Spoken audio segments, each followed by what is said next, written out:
નમસ્કાર વિદ્યાર્થી મિત્રો, આપનું સ્વાગત છે આપણી ચેનલમાં। આજે આપણે વિડીયોની અંદર ટાટ ભરતીની અંદર જે મોટો બદલાવ થયો છે એ વિશે આપણે ચર્ચા કરવાની છે। જે નવો પરિપત્ર 13 જાન્યુઆરી 2026 ની અંદર આ પરિપત્ર આવેલો છે। તો શું ફેરફાર થયો છે તો સૌથી પહેલા ચેનલને જરૂર સબસ્ક્રાઇબ કરી લેજો। આ વિડીયો અંત સુધી જોવા પ્રયત્ન જરૂર કરજો, બરાબર। અને આ સર્ક્યુલર આ જે નવો પરિપત્ર છે તમને દેખાઈ રહ્યો છે। પૂરેપૂરી માહિતી તમને આ વિડીયોની અંદર જોવા મળશે। તો રાજ્યની માધ્યમિક અને ઉચ્ચતર માધ્યમિક શાળાઓમાં ભરતી માટે જે શિક્ષક અભિરુચિ કસોટી જેને કહીએ છીએ, એટલે કે ટાટના માળખામાં આપણે સુધારો થયો છે, બરાબર। એટલે કે જે મેન્સની જે પરીક્ષા હતી એની અંદર માળખામાં અહીંયા ફેરફાર કરવામાં આવ્યો છે। તો રાષ્ટ્રીય શિક્ષણ નીતિ 2020ના અન્વયે ગુણવત્તાયુક્ત શિક્ષણ માટે આ તમને ખબર છે કે દ્વિસ્તરીય પદ્ધતિ પરીક્ષા જે લેવાય છે, બરાબર, એ અમલી કરવામાં આવી છે। તો હવે અહીંયા આગળ પણ ચર્ચા કરી લઈએ કે દ્વિસ્તરીય જે પરીક્ષા છે તો એમાં કઈ રીતે હોય છે। તો સ્ટેપ 1 જેને હજુ ખબર નથી એને માહિતી આપવા માટે આપણે કહીએ છીએ કે સ્ટેપ 1માં પ્રાથમિક પરીક્ષા જે પ્રિલિમ્સ હોય છે, જેમાં એમસીક્યુ બેઝ પ્રશ્નો હોય છે। આની અંદર મેરિટના ગુણ આ ગણાતા નથી। જ્યારે તમે મેન્સ પરીક્ષા આપશો, જ્યારે આમાંથી પ્રિલિમ પાસ કરીને એમાંથી મેન્સ આપશો તો મેન્સમાં જે ડિસ્ક્રિપ્ટિવ એટલે કે વર્ણનાત્મક તમારે લખવાનું રહેશે।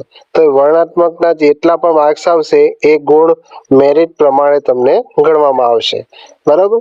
તો હવે જે નવું માળખું આવ્યું છે, બરાબર, ટાટના જે મુખ્ય કસોટી માટે જે પ્રશ્નપત્ર 2નું નવું માળખું જે નવા સર્ક્યુલર પ્રમાણે, બરાબર, તો એમાં કયા પ્રમાણે છે તો વિષય વસ્તુ એટલે કે તમારું જે કન્ટેન્ટ હશે અને એની વિષયની જે સજ્જતા એટલે કે પેડાગોજી કહીએ છીએ તો ટોટલ 100 ગુણનું હશે આ પ્રશ્ન, બરાબર।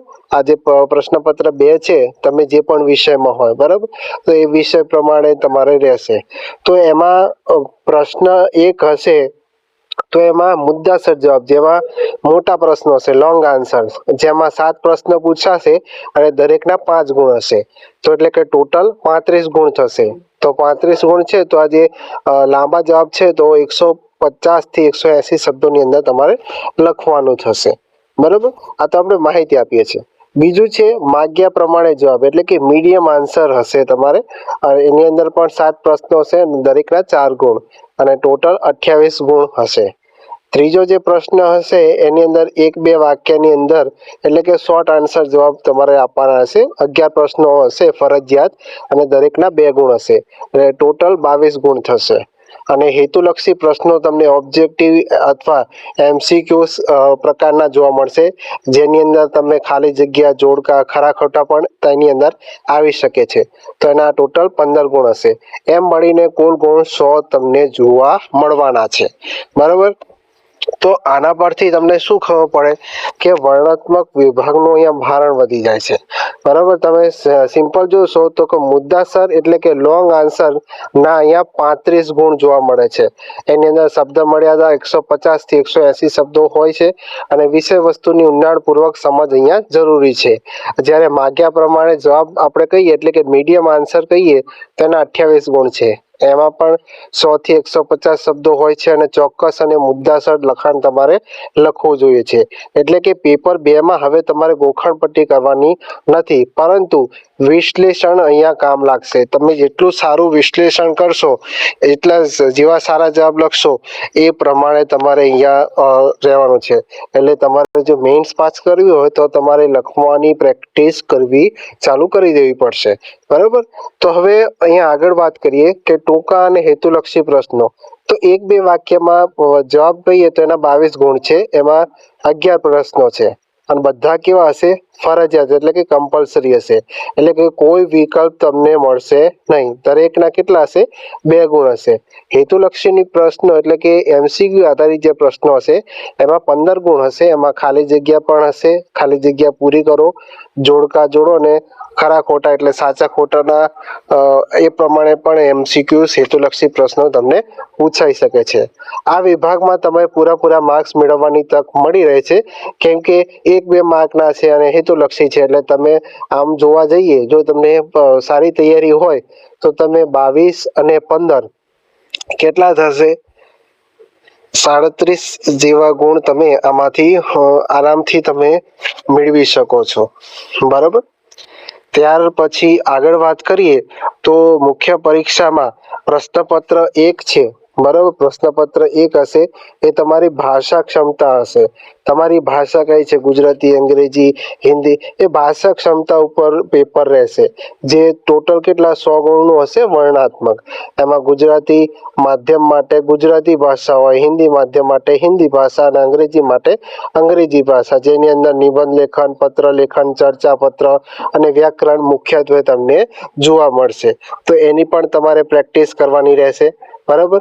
તો અહીંયા આના પરથી ખબર પડે કે પ્રાથમિક પરીક્ષા એ માત્ર સ્ક્રીનિંગ છે.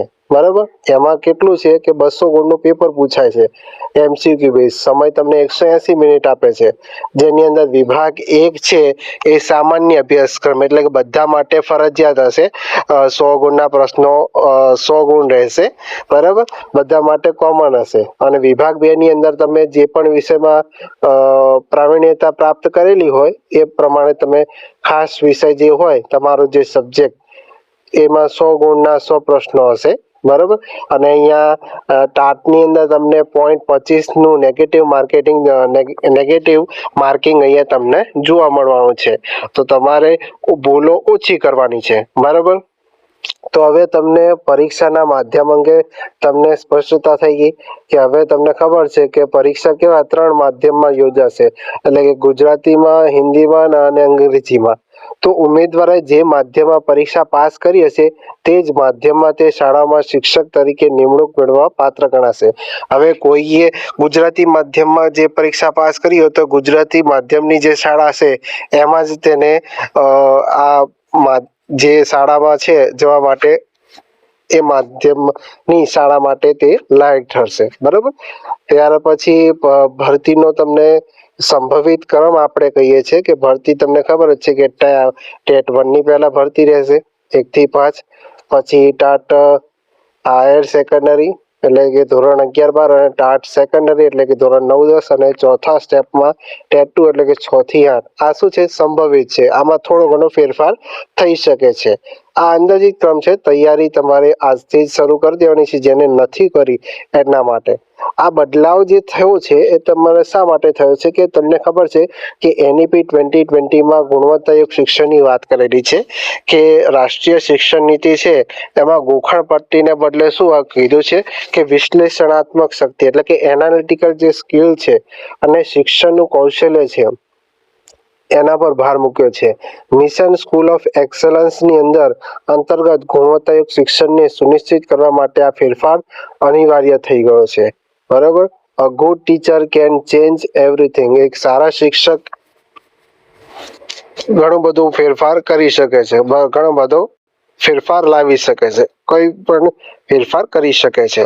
બરાબર. તો તૈયારી શરૂ કરી દો. આ નવો પરિપત્ર જ 13/1/2024 થી અમલમાં આવે છે. મેઇન્સમાં લેખિત પરીક્ષા એટલે કે ડિસ્ક્રિપ્ટિવનું અહીંયા મહત્વ વધી ગયું છે. તમારું જે કન્ટેન્ટ છે અને વિષય વસ્તુની જે સજ્જતા છે એટલે પેરાગોજીની લખવાની તમારે પ્રેક્ટિસ કરી દેવી પડશે. અને આવી જ નવી અપડેટ્સ માટે તમે ફોલો કરી શકો છો આપણી ચેનલને, અને ઇન્સ્ટાગ્રામ પેજને પણ ફોલો કરી રહેશો. અને આ ચેનલને જરૂર સબસ્ક્રાઇબ કરી દેજો આવા જ એજ્યુકેશનલ અપડેટ્સ મેળવવા માટે. ફરી મળીશું આવા જ નવા વિડીયો સાથે. જય હિન્દ, જય ભારત.